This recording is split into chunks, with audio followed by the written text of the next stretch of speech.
அனைவருக்கும் வணக்கம். Welcome to Lotus NEET biology Tamil YouTube channel. நம்முடைய யூடியூப் சேனலில் நம்ம இன்றைக்கி பார்க்க போகிறது ஒரு மோட்டிவேஷன் வீடியோ தான்.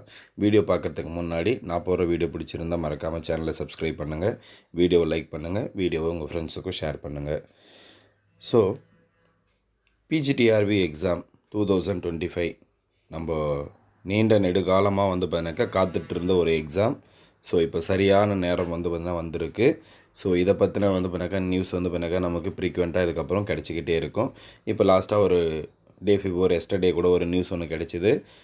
பிஜிடிஆர்பிக்கான முன்னெடுப்பு பணிகள் பார்த்தீங்கன்னாக்கா தீவிரமாக டிஆர்பி போர்டு பார்த்தீங்கன்னாக்கா ஸ்டார்ட் பண்ணியிருக்காங்க.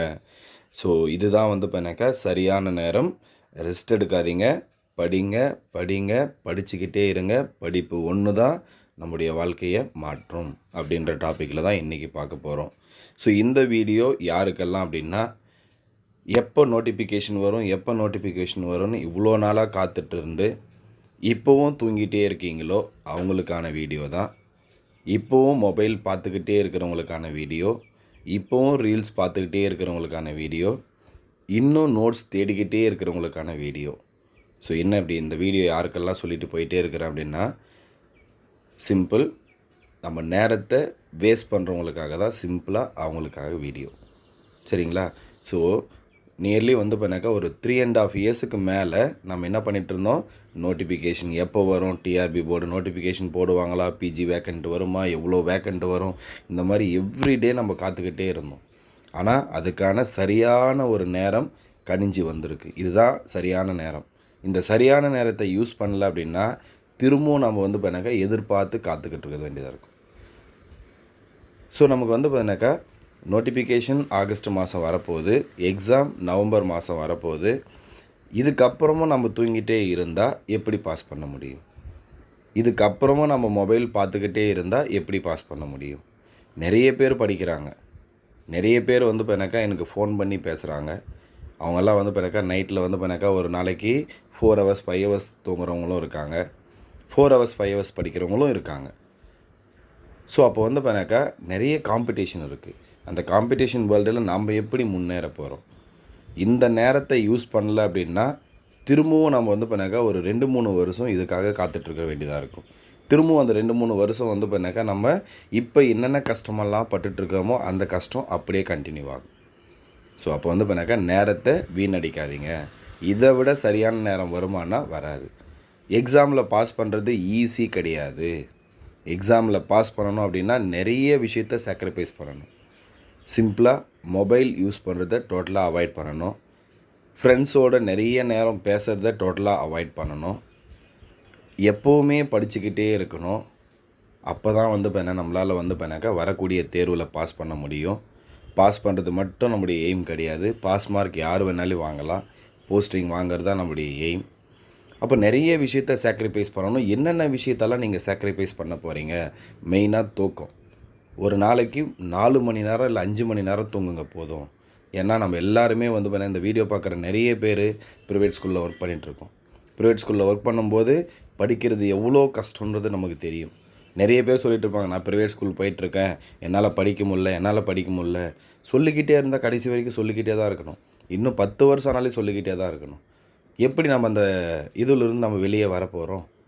ப்ரைவேட் ஸ்கூலில் ஒர்க் பண்ணி தான் ஆகணும் அப்படின்றது நம்முடைய சுச்சுவேஷன். ஒர்க் பண்ணி தான் ஆகணும், ஏன்னா ஃபேமிலி சுச்சுவேஷன். அப்போ ஒர்க் பண்ணிக்கிட்டே நம்ம எப்படி இந்த எக்ஸாமை கிளியர் பண்ண போகிறோம்? இருக்கிற நேரத்தை கரெக்டாக யூட்டிலைஸ் பண்ணிக்கணும். அப்போ தானே நம்மளால் பார்த்தீங்கன்னாக்கா எக்ஸாம் பாஸ் பண்ண முடியும். ஸோ நான் நிறைய விஷயத்தை சாக்ரிஃபைஸ் பண்ணணும்னு சொன்னேன். அதில் 2-3 விஷயத்தை மட்டும் தான் சொன்னேன். உங்களுக்கு தெரியும், நீங்கள் எதுலெல்லாம் பார்த்தீங்கன்னாக்கா நேரத்தை செலவிடுறீங்களோ அதிலெல்லாம் யூஸ் பண்ணுங்கள். ஸ்டடி பிளான் போடுங்க. இந்த டேயில் நான் இதை முடிக்க போகிறேன், இத்தனை நாளைக்குள்ளே ஒரு யூனிட்டை முடிக்க போகிறேன் அப்படின்னு சொல்லிவிட்டு ஸ்டடி பிளான் போடுங்க. அந்த ஸ்டடி பிளானுக்கு ஏற்ற மாதிரி நீங்கள் ஒர்க் அவுட் பண்ணுங்கள். அந்த ஸ்டடி பிளானை ஆன் டைமில் முடிக்கணும் அப்படின்னு சொல்லிவிட்டு எய்ம் வச்சு படிங்க. மனசு சோர்வாக இருக்கா, உடனே ஒரு மோட்டிவேஷன் வீடியோ எடுத்து பாருங்கள். நம்முடைய யூடியூப் சேனல் மட்டும் கிடையாது, நிறைய யூடியூப் சேனலில் இப்போல்லாம் மோட்டிவேஷன் வீடியோஸ் நிறைய அவைலபிள். ஸோ எடுத்து பாருங்கள். ஒரு மோட்டிவேஷன் வீடியோ ஒரு 5 மினிட்ஸ் வரும். 5 மினிட்ஸ் அது வேஸ்ட் கிடையாது. அந்த 5 மினிட்ஸ் மோட்டிவேஷன் வீடியோ வச்சுக்கிட்டு நம்ம பார்த்தீங்கன்னாக்கா 5 ஹவர்ஸ் வேகமாக படிக்க முடியும். அப்படி இருக்கும்போது ஏன் நம்ம பார்த்தீங்கன்னாக்கா வாழ்க்கையை வேஸ்ட் பண்ணணும்? ஸோ இதை விட சரியான நேரம் கிடைக்குமான்னா கண்டிப்பாக கிடைக்காது. இதுக்கப்புறமும் நம்ம வந்து பார்த்தீங்கன்னாக்கா நிறைய நேரத்தை வந்து பார்த்தீங்கன்னாக்கா சாக்ரிஃபைஸ் பண்ணாமல், படிப்புக்காக சாக்ரிஃபைஸ் பண்ணாமல் வேஸ்ட் பண்ணிட்டு இருந்தோம் அப்படின்னாக்கா திரும்பவும் நம்ம காத்துட்ருக்கிற ஒரு நிலைமைக்கு வர மாதிரி இருக்கும். ஸோ எக்ஸாம் அப்படின்றது ஈஸி கிடையாது. எக்ஸாமில் பாஸ் பண்ணுறது ஈஸி அப்படின்னா அப்ளை பண்ணுற எல்லாருமே பாஸ் பண்ணிவிடுவாங்க. 80 மார்க் வாங்குறது 70 மார்க் வாங்குறது ஈஸி. நாளைக்கே டிஆர்பி எக்ஸாம் வச்சாலேயும் நம்ம எல்லாரும் போய் எக்ஸாம் எழுதுனா நம்மளுடைய மார்க் எவ்வளோ இருக்குன்னா 70 to 80 இருக்கும், இல்லை 60 to 80 இருக்கும். அப்போ அந்த 60 to 80 மார்க் வாங்குறது ஈஸி. நமக்கு இருக்கக்கூடிய அந்த பேசிக் நாலேஜை வச்சுக்கிட்டு 60 to 80 மார்க் வாங்கிடலாம். ஆனால் போஸ்டிங் வாங்கிறதுக்கு எது இம்பார்ட்டண்ட்டு? அந்த 60க்கு அப்புறமா வரக்கூடிய அந்த 40 மார்க், 80க்கு அப்புறமா வரக்கூடிய அந்த 20 மார்க், அதுதான் நம்ம போஸ்டிங்கை டிட்டர்மைன் பண்ண போகுது. அதை எப்படி நம்ம வாங்க போகிறோம்? அதுக்காக தான் வந்து பார்த்தீங்கன்னா இருக்கக்கூடிய டைமை யூஸ் பண்ணுங்கள்.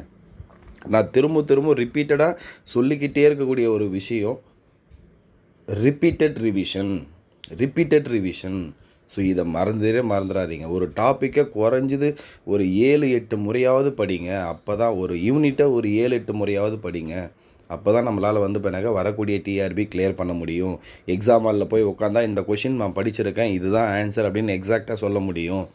அதை விட்டுட்டு நம்ம ஒரே ஒரு முறை கோத்ரோ பண்ணிவிட்டு போய் உட்காந்தோம் அப்படின்னா நமக்கு கண்டிப்பாக வந்து பார்த்தீங்கன்னாக்கா ஞாபகம் வராது. இதுவா அதுவான்னு தான் ஆன்சர் இருக்கும். அப்படியே வந்து பார்த்தீங்கன்னா ஆசிலேஷனில் ஆன்சர் இருக்கும்போது கண்டிப்பாக தப்பு தான் ஆகும். அப்போது நம்ம வந்து பார்த்தீங்கன்னா காத்துட்ருக்குறோம். இந்த நியர்லி வந்து பார்த்தீங்கன்னா 3.5 இயர்ஸாக காத்துட்ருந்தோம். இப்போ வந்து பார்த்தீங்கன்னா அதுக்கான சரியான நேரம் வந்திருக்கு.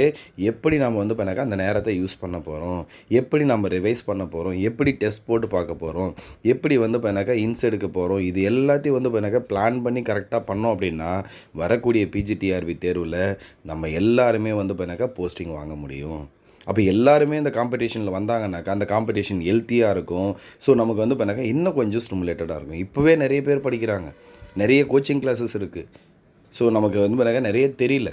ஒரு கோச்சிங் கிளாஸில் நம்ம ஏதாவது வந்து பார்த்தீங்கன்னா நீங்கள் எந்த கோச்சிங் கிளாஸ் படிக்கிறீங்க அப்படின்னாக்கா ஏதோ ஒரு கோச்சிங் கிளாஸ் பேர் சொல்கிறாங்க. எத்தனை பேர் படிக்கிறாங்கன்னா ஒரு 200 கேண்டிடேட்ஸ் படிச்சுட்ருக்காங்க, 200 டீச்சர்ஸ் படிச்சுட்ருக்காங்க. அப்போ அது ஒரே ஒரு கோச்சிங் சென்டரில் 200 பேர். இது மாதிரி நிறைய கோச்சிங் கிளாஸ் இருக்குது. அவங்கவுங்களுக்கு ஏற்ற மாதிரியான ஒரு கோச்சிங் கிளாஸில் ஜாயின் பண்ணியிருக்காங்க. அந்த கோச்சிங் கிளாஸில் சின்சியராக வந்து பார்த்தீங்கன்னா படிச்சுட்டு தான் இருக்காங்க. நம்ம தான் என்ன பண்ணுறோம், எத்தனை வேக்கண்ட் வரும், எப்போ நோட்டிஃபிகேஷன் வரும் அப்படின்னு சொல்லிட்டு நிறைய பேர் எதிர்பார்த்துக்கிட்டே இருக்கிறோமே தவிர அதுக்காக வந்து பார்த்தீங்கன்னா எஃபர்ட் போட்டு படிக்கிறோமான்னா கண்டிப்பாக கிடையாது. ஸோ மைண்டில் வச்சுக்கோங்க, இதை விட சரியான நேரம் வேறு எதுவுமே கிடைக்காது. இந்த நேரத்தை யூஸ் பண்ணுங்கள். படிச்சுக்கிட்டே இருங்க. ரெஸ்ட் எடுக்காதீங்க. ரெஸ்ட் அப்படின்றது எப்போ நமக்கு வரணும் அப்படின்னா, எப்போ நமக்கு ரெஸ்ட்டு தேவை அப்படின்னா எக்ஸாம் முடிச்சுட்டு, நமக்கு நவம்பர் மாதம் எக்ஸாமை முடிச்சுட்டு அன்னைக்கு மதியத்துக்கு மேலே எக்ஸாம் முடிச்சிடும் இல்லையா, மார்னிங்கோ ஆஃப்டர்நூனோ எக்ஸாம் வரும். அந்த எக்ஸாமை முடிச்சுட்டு வீட்டுக்கு வந்து அதுக்கப்புறம் நீங்கள் ரெஸ்ட் எடுங்க. ரிசல்ட் வந்ததுக்கப்புறம் ரிசல்ட் வர வரைக்கும் ரெஸ்ட் எடுங்க. ரிசல்ட் வந்துடுச்சு அப்படின்னாக்கா சிவி சர்டிஃபிகேட் வெரிஃபிகேஷன் இருக்குது, போஸ்டிங் ஆர்டர் வாங்கணும், ஸ்கூலில் ஜாயின் பண்ணணும், இந்த மாதிரி நிறைய ப்ராசஸ் இருக்குது. ஸோ அப்போ நம்ம ரெஸ்ட் எடுத்துக்கலாம். இப்போ வந்து பண்ணாக்கா ரெஸ்ட் எடுக்காதீங்க. இருக்கிற டைமை ஃபுல்லாக படிச்சுக்கிட்டே இருங்க. எவ்வளோ நேரம் படிக்க முடியுமோ படிங்க. ஸோ மொபைல் யூஸ் பண்ணாதீங்க. மொபைல் முடிஞ்ச அளவுக்கு வந்து பண்ணாக்கா அவாய்ட் பண்ணுங்கள். மற்றவங்க கூட வந்து பண்ணாக்கா வேஸ்ட்டாக டைம் பேசி நேரத்தை வீணாக்காதீங்க. ஸோ இது எல்லாத்தையும் இது மட்டும் இல்லை, இன்னும் நிறைய விஷயம் இருக்கும். நீங்கள் லிஸ்ட் போடுங்க. நீங்கள் எதுலெல்லாம் வந்து பண்ணாக்கா டைம் வேஸ்ட் பண்ணுறீங்கன்னு சொல்லிவிட்டு அது எல்லாத்தையும் வந்து பண்ணாக்கா அவாய்ட் பண்ணுங்கள். அது எல்லாத்தையும் நீங்கள் சாக்ரிஃபைஸ் பண்ணால் மட்டும்தான் வரக்கூடிய டிஆர்பி தேர்வில் நம்மளால் வந்து பண்ணாக்கா போஸ்டிங் வாங்க முடியும் அப்படின்னு சொல்லி இந்த வீடியோ முடிச்சுக்கிறேன். நன்றி, வணக்கம்.